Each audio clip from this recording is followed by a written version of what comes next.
Let them feed the flickering flame of your life with borrowed vitality. The final outcome will be the same.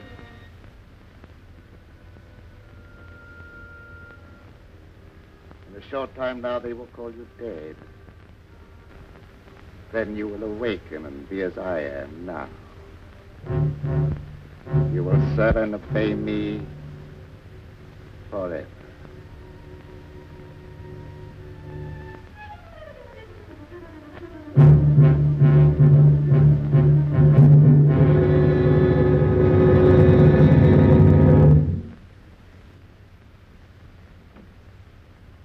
Good morning, David. Good morning, Dr. Clayton. How is Gail? Is she any better today? I'm desperately worried about her. In spite of everything I can do, she grows steadily weaker. Haven't you discovered the cause yet? As you can see, she has all the symptoms of acute anemia, and I'm treating her for that. But I can't find a single case in medical history where it develops so quickly. There must be something that can be done. Can't just let her die.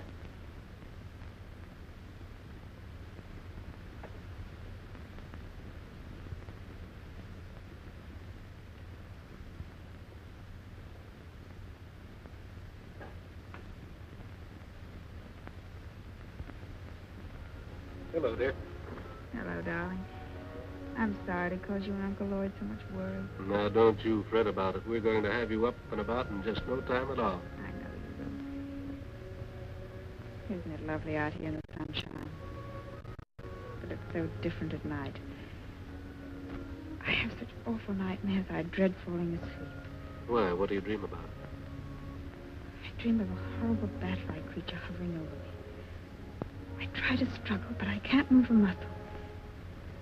Then it seems to swoop down and suffocate me.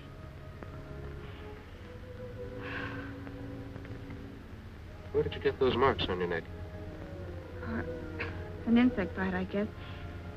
I was rather unsightly, so I've been wearing the scarf. When did that happen? I don't know. I just happened to discover the marks the other morning when I was looking in the mirror. Are they painful? No. In fact, there's no sensation in that particular spot at all. That's odd. Dr. Clayton, don't you think Gail should have a blood transfusion immediately? Yes, I've been thinking about that. I'll advertise for a donor. I'd like to do it, if my blood's the right type. Good. I'll make a test.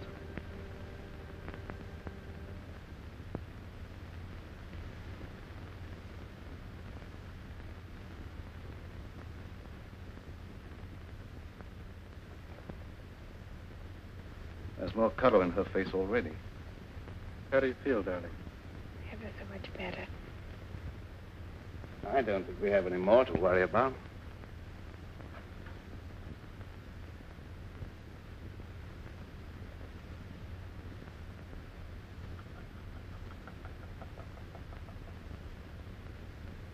What's the matter?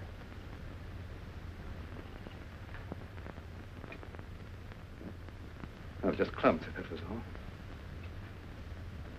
Now, my dear, the best thing for you is sleep. Good night, dear. You're by far the nicest uncle anyone ever had. Hurry and get well, darling. Remember, you've got a date for a wedding. I won't forget.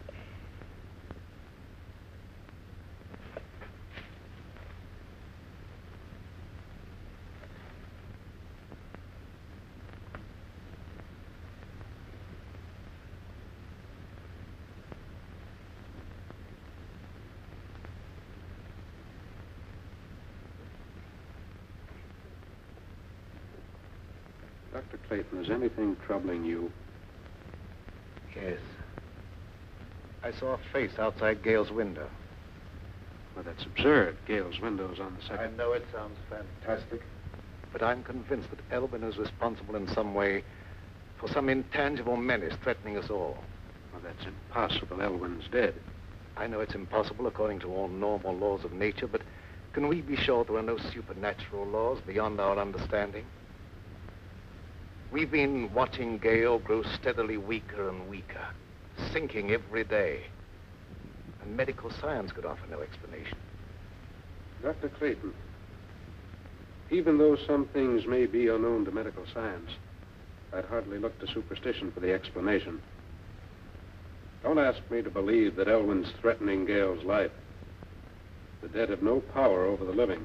I don't know what I believe myself. One reads of so many things for which there seems to be no natural explanation. Will you come with me to the vault where Elwyn is buried? Why go there? Because if there is such a thing as a vampire existence after death, the state of the body will show the proof and it can be destroyed. Well, that's ridiculous. I'd feel like a fool, or worse. Prowling around dead bodies on such an errand.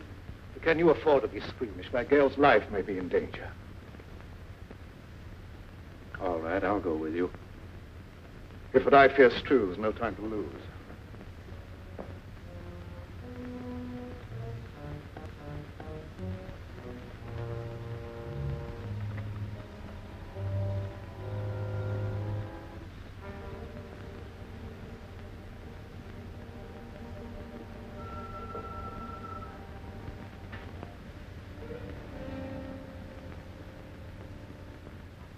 The coffin's been taken away. Perhaps it's been stolen by medical students. I'm afraid that's not the answer.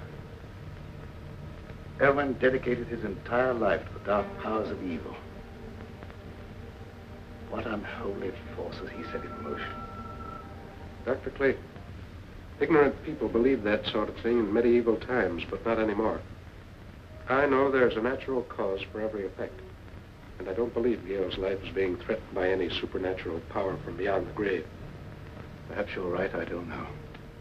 Dr. Clayton, I'd like to marry Gale immediately and take her away. I think a change of climate might be beneficial. I don't know whether that would be advisable or not. I'll think it over.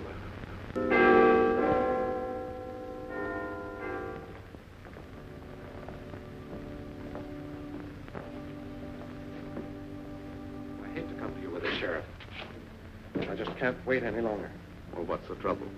Unless you do something right away, I'm afraid Gale's going to be murdered. Well, who do you suspect of trying to murder her? Dr. Clayton. Oh, that's impossible. Why, Dr. Clayton's one of the finest men I ever knew. That's what I used to believe. But I've been forced to change my opinion.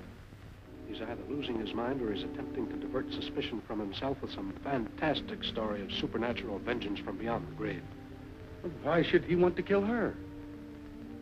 She has considerable money, which he would inherit if she died unmarried. Well, Dr. Clayton wouldn't want her money. He has plenty of his own. Besides, that's a very serious charge to make, merely on suspicion. What if it is? I'm watching her die, and something's got to be done. The other night, I insisted that he give her a blood transfusion, and immediately her condition improved. I myself could see how she became stronger. The next morning, she was weaker than ever. Well, there isn't a thing I can do unless you give me some definite proof of criminal intent. After Gale is dead, you may be able to charge him with murder. That will be a great comfort to me.